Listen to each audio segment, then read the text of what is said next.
It's a fact. The cooler your plasma cutting torch runs, the better your cut result will be.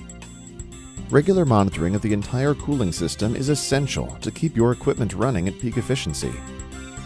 You'll get longer consumable life and better cuts, with less time needed for post-cut grinding and cleanup. If you suspect your cooling system isn't operating at its optimal level, check these 5 potential trouble spots. Low coolant pressure or high temperatures can shut down your production line. Check the system pressure reading on the control panel. If you see it is below the amount recommended by the manufacturer, a detailed check of the entire coolant path is in order.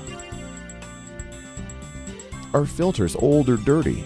If so, clean the filter or replace it with a new one. Are hoses and fittings flush and tight? Is the pump in good shape? As pumps age, their efficiency wanes. Adjust the pump to allow for wear, or better yet, replace it. As time goes by, coolant can take on tiny bits of copper and other particles of conductive materials. This contamination can cause difficulty in starting the torch because the necessary power needed to fire the pilot arc is sapped by the conductive materials in the coolant. Hard starts and poor quality cuts are indicators of increasing conductivity. The best way to diagnose this condition is with a conductivity meter, which measures resistance in the coolant.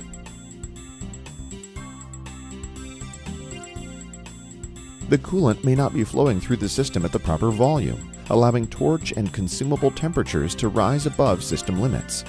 This could cause a complete system shutdown if left unchecked.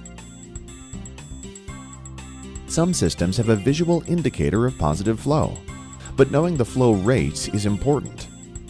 Use your equipment manual to determine the range of acceptable flow rate, and then see if the system pressure reading on the control panel is acceptable. Consider installing a flow meter in the coolant line. It's easy and inexpensive, a fast way to visually check the coolant flow rate.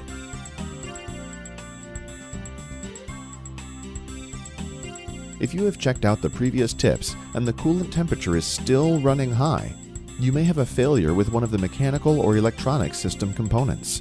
Use your equipment manual to locate and check each of the main system components.